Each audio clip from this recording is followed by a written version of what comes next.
Welcome to all my channel. आज की यह MCQ सीरीज़ आपके सेमेस्टर एग्ज़ाम्स के लिए बहुत ही महत्वपूर्ण है और भी गवर्नमेंट सेक्टर के एग्ज़ाम के लिए बहुत महत्वपूर्ण है। तो चलिए स्टार्ट करते हैं अपने वीडियो को। इस वीडियो में हम लोग माइक्रो प्रोसेसर के MCQ सीरीज़ का पार्ट 2 का स्टडी करेंगे। पिछले सीरीज़ में हमने आपको क्वेश्चन नंबर 75 तक बताया था। क्वेश्चन नंबर 76 से हम लोग इस सीरीज़ में स्टार्ट करेंगे। तो चलिए स्टार्ट करते हैं। When an instruction is read from the memory is called, मतलब जब कोई इंस्ट्रक्शन मेमोरी से रीड किया जाता है तब उसको हम क्या कहते हैं, क्या कहा जाता है। देखिए यह क्वेश्चन आपका BSNL TTA में आया है JEE में, और इसका पहला ऑप्शन है memory read cycle, B option है फेज साइकिल, C ऑप्शन है इंस्ट्रक्शन साइकिल और D ऑप्शन है मेमोरी राइट साइकिल। तो जैसा देखिए इसमें क्वेश्चन में कहा गया कि रीड फ्रॉम मेमोरी, इसमें जो है ये मेमोरी से रीड कर रहा है। अगर मेमोरी से रीड करता है तो जो है हम लोग क्या करते हैं, इंस्ट्रक्शन को सबसे पहले क्या करेगा, वो आपका फेच करेगा, उसके बाद तब रीड करता है। ठीक है, तो इसका सही आंसर जो है आपका आंसर नंबर B है, फेज साइकिल। इसको बोलते हैं फेज साइकिल। B आपका इसका सही आंसर है, फेज साइकिल। नेक्स्ट क्वेश्चन चलते हैं। देखिए इसका आंसर B है, phase cycle. Next answer question चलते हैं, क्वेश्चन नंबर 77।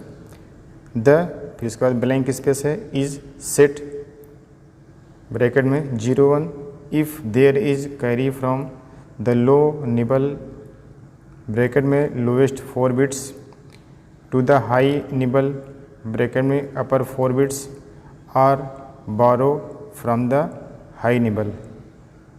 इसमें जैसे आप जानते हैं कि अगर कोई 8 बिट डेटा होता है हमारे पास, जैसे मान लीजिए आपको मैं दिखा रहा हूँ यहाँ पर, थोड़ा सा ध्यान से देखिएगा। जैसे हमारे पास कोई डेटा है ये 1011 0110, इसमें देखिए 4 बिट इधर और 4 बिट इधर। ये 4 बिट को बोलते हैं आपका एक निबल, इसको लोअर निबल कहते हैं। इस 4 बिट को आपका लोअर निबल कहते हैं, और ये जो 4 बिट है इसको हायर निबल कहते हैं। ठीक है, तो इसमें क्वेश्चन कर रहा है कि इसमें जैसे आपका कोई सेट है तो कह रहे कि अगर वो if the set is 0 to 1 if there is a carry from the low nibble, मतलब लोअर निबल से कोई कैरी हायर निबल में आ रही कि नहीं आ रही है। ठीक है, तो इसमें से किस के द्वारा हायर निबल में कैरी आती है, लोअर निबल से हायर निबल में। तो आप लोग कैरी फ्लैग पढ़े होंगे, जैसे सभी फ्लैग पढ़े हैं। साइन फ्लैग होता है, जीरो फ्लैग होता है, फिर आपका AC ऑक्सिलरी कैरी फ्लैग होता है, फिर उसके बाद में पेरिटी फ्लैग होता है, फिर आपका CY कैरी फ्लैग होता है। तो आपका लोअर निबल से हायर निबल में जो कैरी आता है वो आपका होता है AC में आता है, ऑक्सिलरी कैरी फ्लैग में आता है। ठीक है, तो इसका B ऑप्शन सही आंसर है, ऑक्सिलरी कैरी फ्लैग में। नेक्स्ट क्वेश्चन चलते हैं, question number 76। For the 8085 assembly language program given below, the content of accumulator after the execution of program, इस प्रोग्राम के एग्जीक्यूशन के बाद में एक्यूमुलेटर में क्या रिजल्ट आएगा। ठीक है, प्रोग्राम में है, देखिए मेमोरी एड्रेस लिखा है 3000, 3002, 3003, ये सब मेमोरी एड्रेस है। उसके सामने देखिए MVI ये निमोनिक्स है। इसका मतलब होता है कि जो 45 जो डेटा है वो इमीडिएट मूव होकर A मतलब एक्यूमुलेटर रजिस्टर में आ जाएगा। दूसरी लाइन 3002 पे लिखा है मूव B, A, तो इस इंस्ट्रक्शन के द्वारा जो एक्यूमुलेटर का डेटा है वह मूव होकर के B में आ जाएगा। STC सेट कैरी, फिर CMC complement of carry and RAR rotate करा दिया, फिर XRA B उसका एक्सक्लूसिव R लिया है। ठीक है, तो इस प्रोग्राम को अगर हम रन कराएंगे तो आपका जो आंसर आएगा वो आएगा 67। इसमें जो है C वाला ऑप्शन इसका सही है। इस प्रोग्राम को अगर आप रन कराएंगे तो 67 आंसर आएगा। नेक्स्ट क्वेश्चन चलते हैं, क्वेश्चन नंबर 79। इस क्वेश्चन में है कि the maximum number of bytes and machine cycles in 8085 instructions are. 8085 instruction में अधिकतम संख्या में बाइट्स और मशीन साइकिल्स कितनी है, कितनी उसमें है। पहला ऑप्शन A है 3 bytes 5 machine cycle. Next option है 5 bytes 5 machine cycles, 3 bytes 3 machine cycles and last option है डी 5 बाइट्स 3 मशीन साइकिल्स। तो इसमें देखिए आपको जो इंस्ट्रक्शंस बात कर रहे थे, इस इंस्ट्रक्शन के बाद में कि maximum number of bytes and machine cycles in 8085 instructions are, जो 8085 के इंस्ट्रक्शंस हैं उसमें मैक्सिमम जो बाइट की संख्या होती है वह 3 बाइट्स की होती है और मैक्सिमम मशीन साइकिल की संख्या जो होती है वह 5 होती है। तो इसका सही ऑप्शन जो आपका आंसर ये ही आपका सही आंसर है, ये ही आपका इसका सही आंसर है, क्योंकि हम लोग पढ़े हैं कि हमारे पास 3 बाइट मतलब कि जो इंस्ट्रक्शन साइज होता है वो 1 बाइट इंस्ट्रक्शन होता है, 1 बाइट इंस्ट्रक्शन होता है, 2 बाइट इंस्ट्रक्शन होता है और 3 बाइट इंस्ट्रक्शन होता है। 1 बाइट इंस्ट्रक्शन वह इंस्ट्रक्शन होते हैं जिसमें ऑपरेंड और ऑपकोड को मिलाकर टोटल इंस्ट्रक्शन की साइज जो होती है 1 बाइट की होती है, मतलब 8 बिट की होती है, उसको 1 बाइट इंस्ट्रक्शन कहते हैं। इसी प्रकार से जब टोटल साइज जो होती है वो 2 बाइट की होती है, 16 बिट की होती है, तो उसको 2 बाइट इंस्ट्रक्शन कहते हैं। और ऑपरेंड और ऑपकोड मिलाकर अगर टोटल साइज जो है इंस्ट्रक्शन की 3 बाइट होती है, मतलब उसमें 24 बिट्स होते हैं, तो उसे 3 बाइट इंस्ट्रक्शन कहते हैं। चलिए नेक्स्ट क्वेश्चन चलते हैं हम लोग, क्वेश्चन नंबर 80 पर। 80 वाला क्वेश्चन है ये।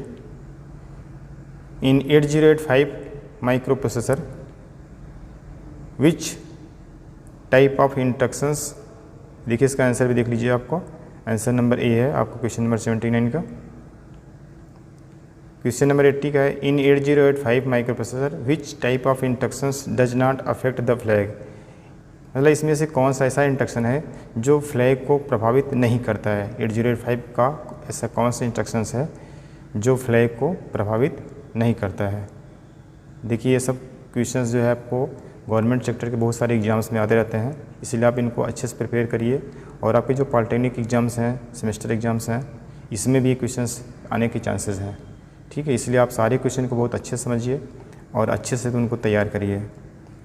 पहला ऑप्शन है A data transfer instructions, B logical instructions, C branching instructions and D arithmetic instructions.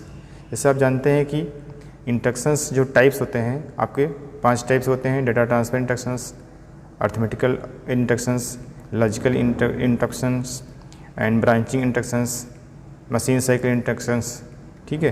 तो इसमें आपको जो दिया है इसमें देखिए आपका सही ऑप्शन क्या है, इसमें सही ऑप्शन आपका ए है। डेटा ट्रांसफ़र इंस्ट्रक्शंस में कोई भी किसी प्रकार का फ्लैग जो है वो प्रभावित नहीं होता है। मतलब जैसे अगर डेटा ट्रांसफ़र हम जब कर रहे हैं तो उसमें हम डेटा का एक जगह से दूसरी जगह का ट्रांसफ़र ही करते हैं। जैसे मान लीजिए हमने एक लिख दिया, यह इंस्ट्रक्शन लिख दिया मूव बी कामा ए, जो भी पिछले क्वेश्चन में आया था मूव बी कामा ए, यह आपका डेटा ट्रांसफ़र इंस्ट्रक्शन का ग्रुप का इंस्ट्रक्शन है। इस इंस्ट्रक्शन के द्वारा जो ए मतलब एक्यूमुलेटर में जो डेटा है वह मूव हो करके बी मतलब GPR बी में आ जाता है। आप जाते हैं 6 GPR होते हैं BCDHL, तो ये आपका बी वाले GPR में आ जा रहा है। तो इसमें सिर्फ डेटा का ट्रांसफ़र हो रहा है, ठीक है। तो इसलिए इसमें किसी प्रकार का जो है आपका फ्लैग प्रभावित नहीं होता है, ठीक है। तो इसमें आपका सही आंसर आपका क्या होगा, ए होगा। इसका सही आंसर आपका ए है, ठीक है। नेक्स्ट क्वेश्चन चलते हैं हम लोग, question number 81। Identify 1 byte instructions from the following. आपको इसमें आइडेंटिफाई करना है कि इसमें से कौन सा 1 बाइट इंस्ट्रक्शन है। आपको बताए थे 1 बाइट इंस्ट्रक्शन वाला इंस्ट्रक्शन होता है जिसमें टोटल इंस्ट्रक्शन की साइज 1 बाइट की होती है। जैसे अब पहला दिया है ऑप्शन ए JMP 2085, बी दिया है LDA 2050, सी दिया है मूव सी कामा ए और डी दिया है MVI A32H। तो इसमें आप देखिए तो आपको क्लियर पता चल जाएगा कि जो JMP के बाद एड्रेस दिया है, JMP के बाद में एक एड्रेस दिया हुआ है, JMP लिखा है पहला ऑप्शन, उसके बाद में एड्रेस दिया हुआ है। तो एड्रेस तो ऑलरेडी आपका 2 बाइट का हो गया 2085, ठीक है। तो ये तो ऑलरेडी आपका 2 बाइट हो गया। और 1 बाइट इस GMP कोड होता है। तो 1 और 2 टोटल मिला के तो ये तो 3 बाइट हो गया आपका, ठीक है। तो ये तो 3 बाइट हो गया, तो यह तो आपकी इंस्ट्रक्शन नहीं हो सकता है। इसमें दूसरा देखते हैं हम लोग। दूसरा LDA भी सेम इसी तरह से है। LDA 2050 जैसे हम लोग बहुत ज़्यादा इंस्ट्रक्शन का यूज़ करते हैं ये स्टोर करने के लिए। यह देखिए इसमें यह आपको ऑलरेडी 2 बाइट है और LDA का कोड भी 1 बाइट होता है। तो इस तरह से ये आपका ये भी 3 बाइट इंस्ट्रक्शन है, ठीक है। नेक्स्ट चलते हैं आपको अगले वाले ऑप्शन पर, सी पर। सी वाले ऑप्शन में देखिए मूव C, A। इसका जो कोड होता है, इसका कोड एक ही कोड होता है, ठीक है। तो वो जो है आपका 1 बाइट का होता है, 1 बाइट का मतलब उसमें 8 बिट होते हैं, ठीक है। तो आपका आंसर यही सही है। डी वाला भी ऑप्शन देख लेते हैं। MVI A32H, MVI A32H।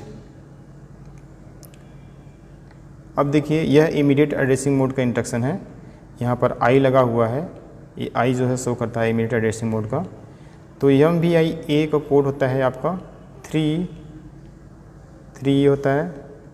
उसके बाद में ये डेटा है आपका, डेटा भी आपका देखिए 8 बिट का है और A भी आपका 8 बिट का है, मतलब 1 बाइट ये है और 1 बाइट ये है, दोनों मिला के आपकी ये टोटल जो है 2 बाइट की इंस्ट्रक्शन है, ठीक है। तो MVI A32H ये आपका 2 बाइट इंस्ट्रक्शन है और बाकी जो इंस्ट्रक्शंस हैं ऑप्शन A का और ऑप्शन B का वो 3 बाइट इंस्ट्रक्शंस हैं। इसमें आपको आइडेंटिफाई कर सकते हैं कि 1 बाइट इंस्ट्रक्शन केवल आपका ऑप्शन नंबर C सही है, ठीक है। चलिए नेक्स्ट क्वेश्चन चलते हैं हम लोग। Question number 82, how many locations are required for a 16 bit address bus. How many locations are required for a 16 bit address bus. तो जैसे आप जानते हैं कि हमारे पास एक फार्मूला मैं आपको बताया था, इस फार्मूले को हम लोग अधिकतर यूज करते हैं कि टोटल मेमोरी लोकेशन को निकालने के लिए। वो होता है 2 को पावर n, जहाँ n क्या होती है एड्रेस लाइन की संख्या होती है। n इक्वल टू क्या होता है, ये आपका एड्रेस लाइन की संख्या होती है। दिस इज एड्रेस लाइन, ठीक है। तो 8085 में आप जानते हैं एड्रेस लाइन की संख्या टोटल 16 होती है, मतलब एड्रेस बस इसमें आपका 16 होता है, 16 बिट का होता है एड्रेस बस, ठीक है। तो इसको हम 2 पावर 16 कर देंगे तो ये आपका वैल्यू आ जाता है। इसको हम लोग अगर सॉल्व करते हैं तो इसकी वैल्यू 64 की आती है, इसकी वैल्यू आपकी 64 की आती है, 64 की आता है, या 65536 आता है, 36 ये आपका बाइट्स में आएगा, ठीक है। नेक्स्ट क्वेश्चन चलते हैं हम लोग।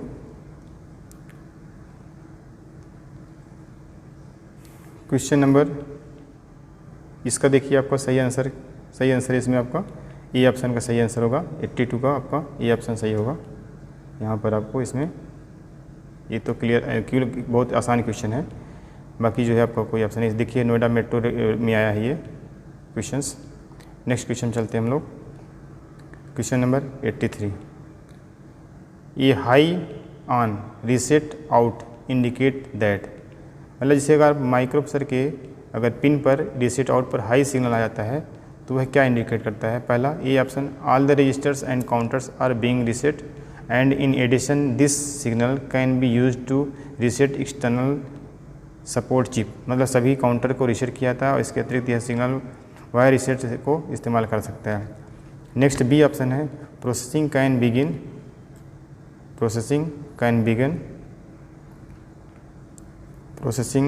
Can begin when this signal goes high, मतलब कि ये प्रोसेसिंग तब करता है जब ये सिग्नल हाई होता है। All the registers and counters are being reset, सभी भी रजिस्टर्स और काउंटर्स जो होते हैं रीसेट आउट के द्वारा वो रीसेट हो जाते हैं। इसका लास्ट ऑप्शन है, all the registers of the CPU are being reset, CPU के सभी रजिस्टर्स रीसेट हो जाते हैं। तो आप जानते हैं कि रीसेट आउट सिग्नल जो होता है यह इंडिकेट करता है कि जितने भी रजिस्टर्स और काउंटर्स हैं, ठीक है, उनको सबको रीसेट करता है। मतलब कि जो आपका ऑप्शन नंबर ए है ये आपका सही है। इतने रजिस्टर्स और काउंटर्स रहते हैं उनको सबको क्या करते हैं वो रीसेट करने के लिए यूज़ किया जाता है। नेक्स्ट क्वेश्चन चलते हैं हम लोग।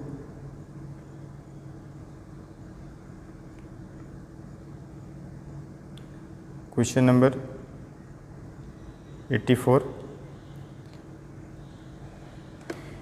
In a microprocessor 8085, if the clock frequency is 5 MHz, how much time is required to execute an instructions of 18 T state? आपका 8085 माइक्रोप्रोसेसर में अगर क्लॉक फ्रीक्वेंसी 5 मेगाहर्ट्ज़ की है तो 18 टाइमिंग साइकिल के इंस्ट्रक्शन को एग्जीक्यूट करने के लिए कितने टाइम की आवश्यकता होगी। ठीक है, तो जैसे हम लोग देखिए आपको इसमें दिया है पहला ऑप्शन 6.4 माइक्रोसेकंड, बी ऑप्शन है 4.2 माइक्रोसेकंड, सी ऑप्शन है 3.6 माइक्रोसेकंड, डी है 1.5 माइक्रोसेकंड।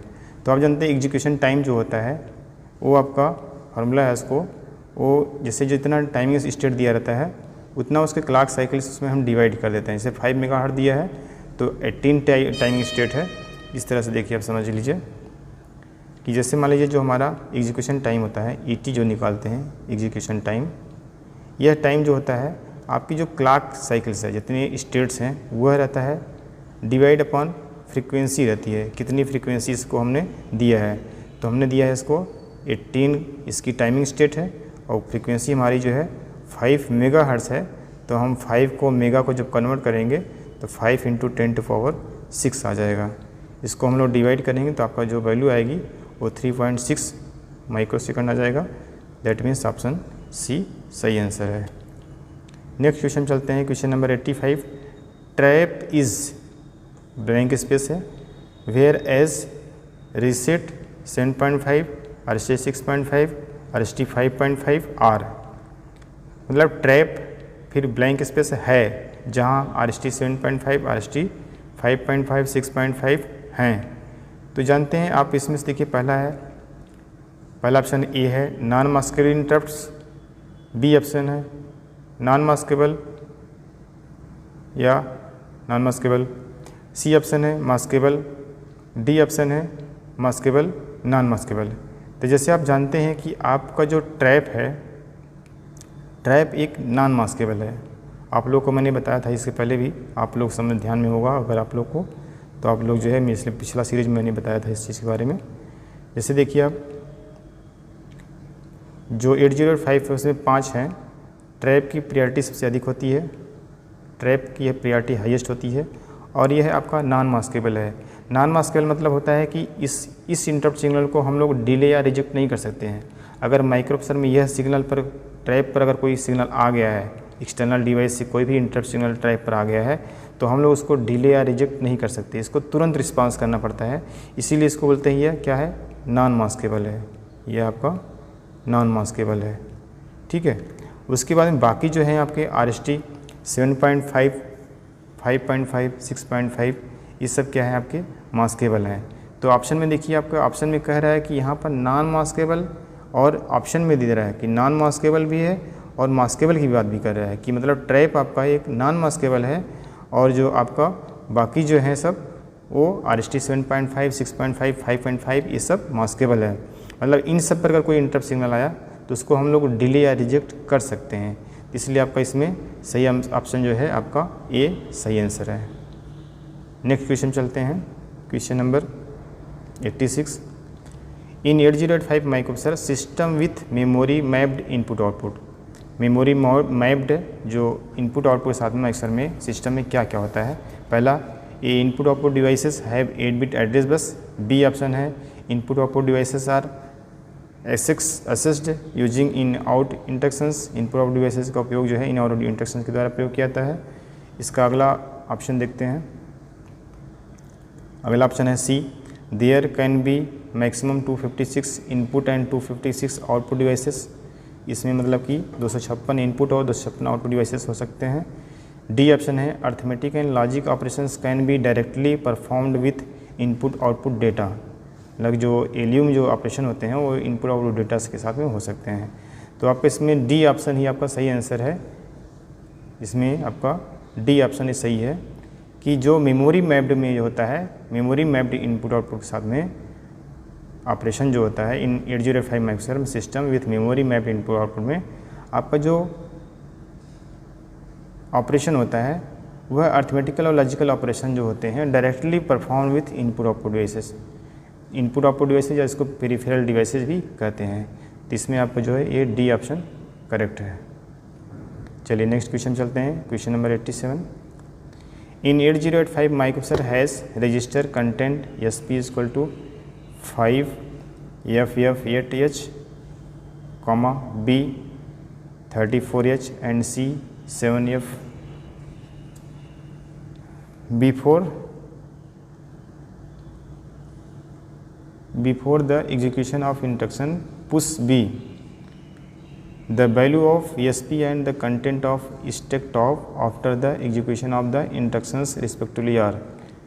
मतलब कि अगर 8085 माइक्रोप्रोसेसर में जो सूचना है SP की वैल्यू दिया है इतना है और B रजिस्टर की वैल्यू दिया है 34 और C दिया है 7F, इस इंस्ट्रक्शन के एग्जीक्यूशन के बाद में जो हमारा पुश और पॉप दो इंस्ट्रक्शन हैं जो स्टैक ऑपरेशन में प्रयोग किए जाते हैं, दर्ज किया गया है, वह SP के मान और अनुदेश के क्रियान्वयन के बाद स्टैक टॉप की सामग्री क्रम से क्या होगी। इसके लिए मतलब स्टैक टॉप में जो स्टोर्ड वैल्यू क्या हो सकता है।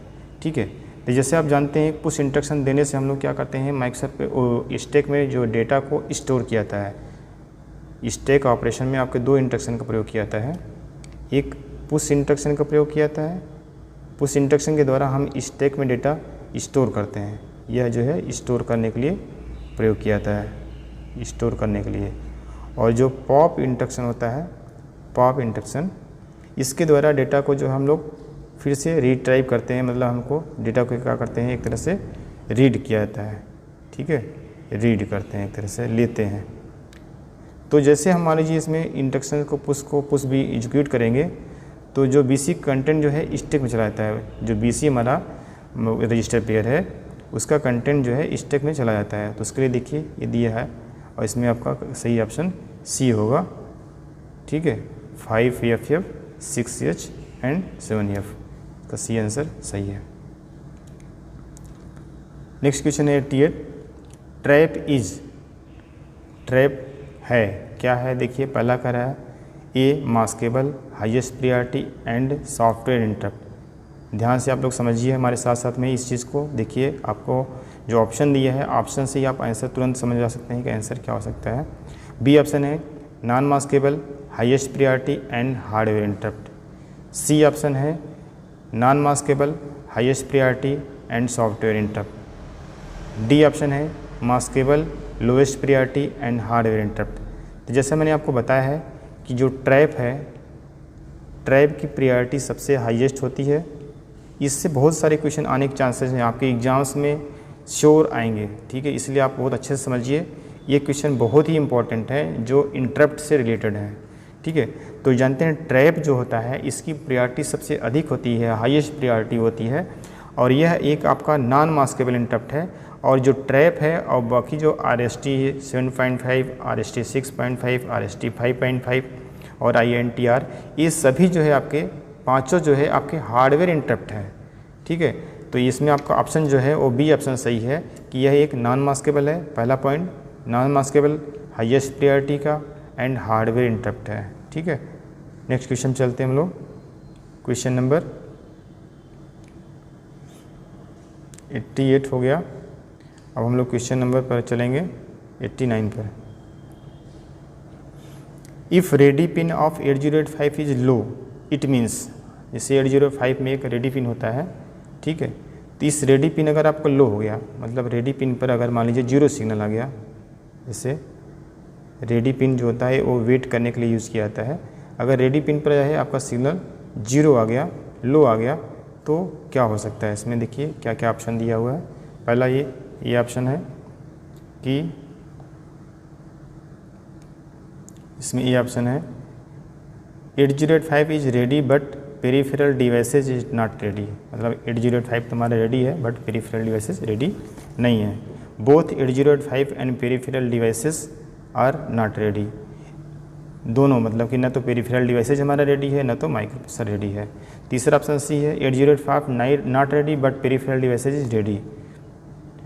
डी ऑप्शन है 8085 and peripheral devices, 8085, D option है both 8085 and peripheral devices are ready, मतलब इसमें दोनों रेडी हैं।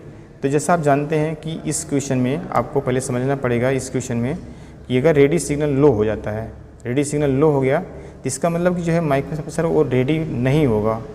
8085 is ready but peripheral devices is not ready, मतलब जो हमारा माइक्रोप्रोसेसर है जब उसका रेडी पिन लो हो जाता है, रेडी पिन पर अगर लो सिग्नल आ गया, ठीक है, तो यह जो है आपका जब लो होता है तो 8085 तो रेडी रहता है, लेकिन इसके साथ जो पेरिफेरल डिवाइसेज होती हैं, जो भी हम लोग इनपुट आउटपुट डिवाइसेज अटैच करते हैं, ठीक है, वह रेडी नहीं होते हैं। वह तब तक रेडी नहीं होते जब तक आपका जो है रेडी पिन पर हाई सिग्नल मतलब 1 सिग्नल नहीं मिल जाता है, तब तक वो जो है रेडी नहीं होती है। इसमें आपका पहला ऑप्शन ये सही है।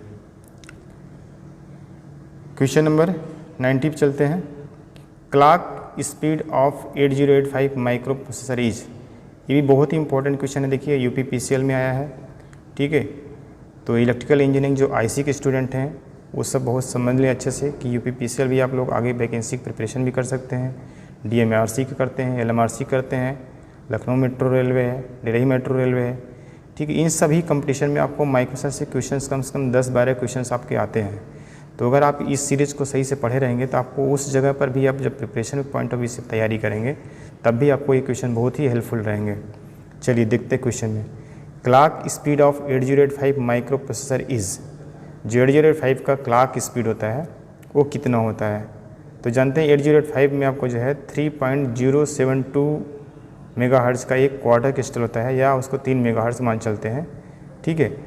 तो जो है उसी से अगर हम लोग स्पीड निकालते हैं, अगर हमको फ्रीक्वेंसी पता चल गई है, फ्रीक्वेंसी अगर हमको मालूम हो गया है, ठीक है, तो हम पहले टाइम पीरियड निकाल लेंगे और टाइम पीरियड से ही हमको क्या कर सकते हैं, हम उसकी स्पीड निकाल सकते हैं। आप जानते हैं F = 1/T होता है, या हमको टाइम पीरियड निकालना है तो T = 1/F होता है।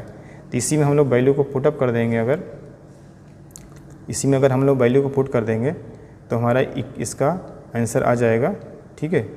तो ये आपका जो है इसमें 3 मेगाहर्ट्ज़ होता है, 3 मेगाहर्ट्ज़, तो आपका ये ऑप्शन डी सही है। जैसे अगर टाइम पीरियड निकालना है, इसको टाइम कितना सेकंड आएगा, तो 1/, हम लोग 3 × 10⁻6 कर देंगे और सॉल्व कर लेंगे तो हमारा आंसर आ जाएगा। नेक्स्ट क्वेश्चन चलते हैं, क्वेश्चन नंबर 91। ये तो बहुत इजी क्वेश्चन है। ALE का फुल फॉर्म पूछ दिया है। ALE का full form address latch enable होता है, ठीक है, तो इसमें आपका सी आंसर सही है। ये तो बहुत इजी क्वेश्चन है। इस टाइप क्वेश्चन अगर आप लोग आ जाए तो आप लोग मिस मत करिएगा। चलिए 92 क्वेश्चन पे चलते हैं। मैक्सिमम मेमोरी एसेस्ड बाई 8085, ये जानते हैं आपको बहुत क्वेश्चन रिपीटेड आपको सुना चुका है, ठीक है। आपको मैंने बताया था कि 8085 मतलब कोई भी माइक्रो प्रोसेसर जितना उसका एड्रेस बस होता है उतना मेमोरी को वह एड्रेस कर सकता है, ठीक है। जहाँ n क्या है, एड्रेस बस की संख्या है। जो भी माइक्रो प्रोसेसर, चाहे हमारा 8085 हो, वो 16 बिट होता है एड्रेस बस, और 8086 होता है उसका एड्रेस बस की संख्या उसमें 20 बिट होती है। तो 8086 के केस में हम लोग 2⁻20 रख के निकाल लेंगे, और यहाँ पर हमारे पास चूँकि 8085 पूछ रहा है तो 8085 में 16 बिट का एड्रेस बस होता है। इसको हम लोग सब सॉल्व करेंगे तो ये 64K आता है, ठीक है, ये आपका 64K आ जाता है। तो इसमें आपका सही आंसर क्या है, 64K, बी इसका सही आंसर है। ये बी आपका ये सही आंसर है, ठीक है। नेक्स्ट क्वेश्चन चलते हैं हम लोग 93 पर। What do the contents of stick pointer specify, stick pointer का कंटेंट क्या स्पेसिफाई करता है, क्या निर्देशित करता है, ठीक है। तो स्टिक पॉइंटर आप जानते हैं कि एक तरह से 16 बिट का रजिस्टर होता है, या स्टिक टॉप के एड्रेस को होल्ड करता है। तो इसमें पहला ऑप्शन ए है address of the bottom of stack, B option है, बी ऑप्शन है इसमें address of the top of stack, address of the top of stack. अब आपको समझ में आ जाएगा अगर आप डिफिनीशन इसका याद रखेंगे तो, स्टिक पॉइंटर का आपको डिफिनीशन याद रहेगा। सी ऑप्शन है contents of the bottom stick, and D option है content of the top of stack. तो जैसा आपको मैंने कहा था कि स्टैक पॉइंटर एक सिस्टम में रजिस्टर होता है और यह स्टैक टॉप की एड्रेस को इंडिकेट करता है। देखिए स्टैक टॉप के एड्रेस को इंडिकेट करता है, इसका मतलब आपका इसमें ऑप्शन नंबर बी जो है वो सही आंसर है। चलिए नेक्स्ट क्वेश्चन चलते हैं, question number 94। What do the contents of instruction register specify. Instruction register जो होता है उसको हम लोग IR से प्रदर्शित करते हैं।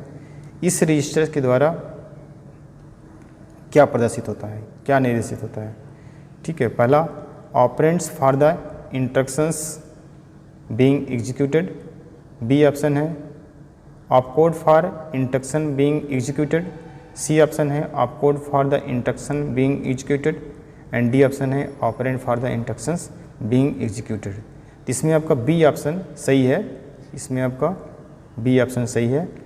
ऑपकोड, अगर कोई भी इंस्ट्रक्शन रजिस्टर जो कंटेंट्स होता है उसमें क्या था, opcode for instructions being executed, जो भी इंस्ट्रक्शन एग्जीक्यूट होने वाला होता है उसके ऑपकोड को वह होल्ड करता है, उसके ऑपरेशन कोड को होल्ड करता है। नेक्स्ट क्वेश्चन चलते हैं, question number 95। What is the direction of data bus. ये तो बहुत इजी क्वेश्चन है, अगर आप लोग इस क्वेश्चन को कभी मत मिस करिएगा। आप लोग बताइए इसमें से कौन ऑप्शन सही हो सकता है, अपने सोचिए जरा। इसके पहला ऑप्शन ये है unidirectional into microprocessor, B unidirectional out microprocessor, C bidirectional and D mixed direction that is some lines into microprocessor and some lines out microprocessor। तो आप लोग जो है मैंने बहुत बार बताया है कि आप लोग जैसे 8085 का जो पिन डायग्राम है उस पिन डायग्राम को अगर आप समझे रहेंगे तो आपको इस चीज़ों में कोई दिक्कत नहीं आएगा। तो जैसे आपके यहाँ की बात करा जा रहा है कि डेटा बस का जो जानते हैं प्रयोग जो है डेटा का आदान प्रदान, मतलब कि डेटा को हम ट्रांसफ़र भी करते हैं और रिसीव भी करते हैं, ट्रांसमिट भी करते हैं और रिसीव भी करते हैं। इसलिए जो है इसमें जो है अगर हम लोग मान लीजिए डेटा को अगर माइक्रो प्रोसेसर की तरफ अगर ट्रांसमिट कर रहे हैं तो एरो इस साइड चला जाएगा। ये मान लीजिए आपका माइक्रो प्रोसेसर है, इसमें अगर हम डेटा को पहले इधर देंगे तो इधर एरो गया। अगर मान लीजिए हमारे पास कोई इधर इनपुट आउटपुट डिवाइसेस है, इससे डेटा हम लोग फीड कर रहे हैं, फिर अगर मान लीजिए इनपुट से फीड कर दिए तो ऐसे चला गया। अगर मान लीजिए डिस्प्ले के बाद में हमको इसको जब रिजल्ट आता है तो ये आउटपुट को देता है, तो हमारे आउटपुट डिवाइस पे आ गया। इसीलिए जो इसका जो एरो होता है इसमें डायरेक्शन जो होता है वो दोनों साइड होता है, बाई डायरेक्शनल कहते हैं। तो इसमें आपका सही आंसर, इसका सही आंसर आपका क्या होगा, सी इसका सही आंसर होगा। चलिए नेक्स्ट क्वेश्चन चलते हैं, क्वेश्चन नंबर 96। माइक्रो कंट्रोलर में शामिल है, पहला ऑप्शन ये processor and timers, B option है processor and input output devices and C option है processor only and D option है processor, memory, timers and input output devices. तो जैसे आप जानते हैं कि जो माइक्रो कंट्रोलर होता है अपने आप में एक पूरा एक कंप्लीट यूनिट होता है। उसमें आपके जो इनपुट आउटपुट डिवाइसेस भी होते हैं, मेमोरी भी होते हैं, टाइमर भी होता है, प्रोसेसर भी होता है। मतलब उसको हम अगर प्रोग्राम करके हम एक जो है कंप्लीट एक तरह से मिनी कंप्यूटर की तरह हम यूज़ कर सकते हैं। इसलिए इसका सही ऑप्शन जाएगा आपका option number D, processor, memory, timers and input output devices, ये सब एक साथ होते हैं। एक क्वेश्चन देखिए आपका UPPCL में आया हुआ है, जे में। ये बहुत सारे क्वेश्चंस आपके UPPCL में आए हुए क्वेश्चंस हैं। नेक्स्ट क्वेश्चन चलते हैं 97। The initial content of A serial out 4-bit register is 111. What is the content after 4 clock pulses if the MSB is fed by the complement of LSB at each clock pulse? ये देखिए इसको हिंदी में translate किया है। 4-bit register का श्रेणी out का प्रारंभिक प्रकरण इतना है और 4 क्लॉक पल्सेस के बाद इसका एलिमेंट इसमें क्या होगा यदि प्रत्येक क्लॉक पल्स पर MSB को LSB से कॉम्प्लीमेंट भेजते हैं। मतलब हर क्लॉक पल्स में एक MSB को LSB के कॉम्प्लीमेंट से भेजते हैं। ठीक है, तो इसमें आपका सही आंसर आपका ए है। ठीक है, सही ऑप्शन इसका ए है।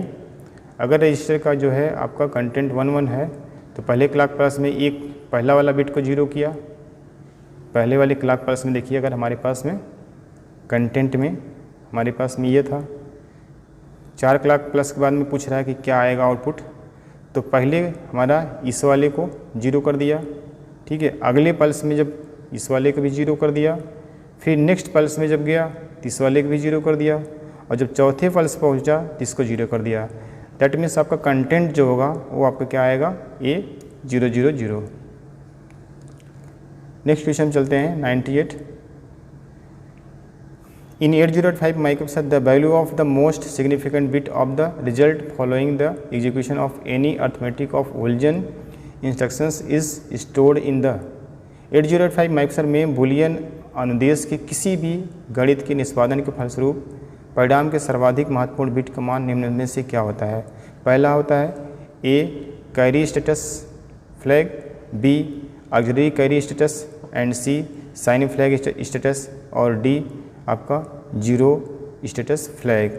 तो जैसे आपको जानते हैं कोई भी बूलियन ऑपरेशन होता है तो उसमें आपका जो हमेशा जब जो भी ऑपरेशन कंप्लीट होगा, एग्जीक्यूट होगा, तो जो रिजल्ट आता है, रिजल्ट में सबसे सर्वाधिक मान जो उसका होता है वो आपका जो साइन स्टेटस का फ्लैग होता है। मतलब जैसे हम लोग जो स्टेटस फ्लैग आपको बताए थे, साइन होता है, 0 होता है, AC होता है, फिर T होता है P, और आपका कैरी फ्लैग CY होता है। तो इसमें आपका जो सही ऑप्शन है, सही आंसर है वह C है, साइन स्टेटस फ्लैग जो है इसका सही आंसर है। क्वेश्चन नंबर 99 पे चलते हैं। इन 8085 microprocessor with memory mapped input output which of the following is true. अगर 8085 में मेमोरी मैप्ड अगर हमारा सिस्टम यूज कर रहे हैं तो इसमें से कौन सा ऑप्शन सही होगा। पहला, input output devices have 16 bit address. B option है input output devices are accessed during in and out instructions, और सी ऑप्शन है इसका there can be a maximum of 256 input and 256 output devices. D option है logic operations can not be perform. तो देखिए अगर आपका जो इसमें इसका सही आंसर ये है, ये इसका सही आंसर है। Input output devices have 16 bit address, ये जो है इसका सही आंसर होगा। कोई भी अगर इन 8085 microprocessor with memory mapped input output which of the following is true. अगर मेमोरी मैप्ड इनपुट आउटपुट रहता है तो जो इनपुट आउटपुट डिवाइस जितने एड्रेस होते हैं वही उसका लिए ट्रू माना जाता है। तो आपको इसमें दिया है 16 बिट एड्रेस का, तो यही आपका ट्रू है। नेक्स्ट क्वेश्चन चलते हैं हम लोग, question number 100। To multiply a number by 8 in 8085 we have to use RAL instructions. मतलब कि अगर हम लोग कोई भी नंबर को मल्टीप्लाई कर रहे हैं 8 से और उसके बाद में हम लोग RAL इंस्ट्रक्शन का यूज़ करते हैं, ठीक है, रोटेट करने के लिए है। तो अगर हम लोग इसको यूज करते हैं तो हमारा इंस्ट्रक्शंस में इसमें क्या होगा, to multiply a number by 8 in 8085 we have to use RAL instructions. RAL instruction use करते हैं, इसमें से हमारा कौन सा ऑप्शन इसके लिए सूटेबल होगा। ए ऑप्शन है वंस एक बार, बी ऑप्शन है ट्वाइस, सी ऑप्शन है थ्राइस एंड डी ऑप्शन है 4 टाइम्स। तो 8085 में अगर किसी संख्या को अगर हम लोग मल्टीप्लाई करना चाहते हैं, ठीक है, तो उसमें RAL देखिए यहाँ पर फिर मिसप्रिंट कर दिया है, ठीक है, RAL होना चाहिए, RAL इंस्ट्रक्शन का प्रयोग जो है मैक्सिमम हम लोग 3 बार कर सकते हैं, ठीक है, क्योंकि जानते हैं कि हमको मल्टीप्लाई करना है, 8 को निकालना है। 8 कैसे आएगा, 2 की पावर 3 = 8 आ जाएगा। तो यही आपका सही आंसर है 3, ठीक है। तो ठीक है students and my dear friends, आप लोग को मैं इस सीरीज़ में आपको यहाँ तक क्वेश्चन कराता हूँ और अपने अगले सीरीज़ में मैं आपको इसके आगे क्वेश्चंस करवाऊँगा। वह क्वेश्चंस सीरीज़ जो है आपके सेमेस्टर एग्ज़ाम्स, गवर्नमेंट एग्ज़ाम्स और जितने भी हमारे पब्लिक सेक्टर के एग्ज़ाम्स होते हैं उन सभी के लिए बहुत ही इम्पोर्टेंट रहेगा। तो प्लीज़ आप लोग जो है अगर हमारे इस चैनल पर नए आए हैं तो प्लीज़ चैनल को सब्सक्राइब करें और बेल आइकन को जरूर प्रेस करें, जिससे हमारी आने वाली हर नई वीडियो आप तक सबसे पहले पहुँचे। Thanks for watching. जय हिंद, वंदे मातरम।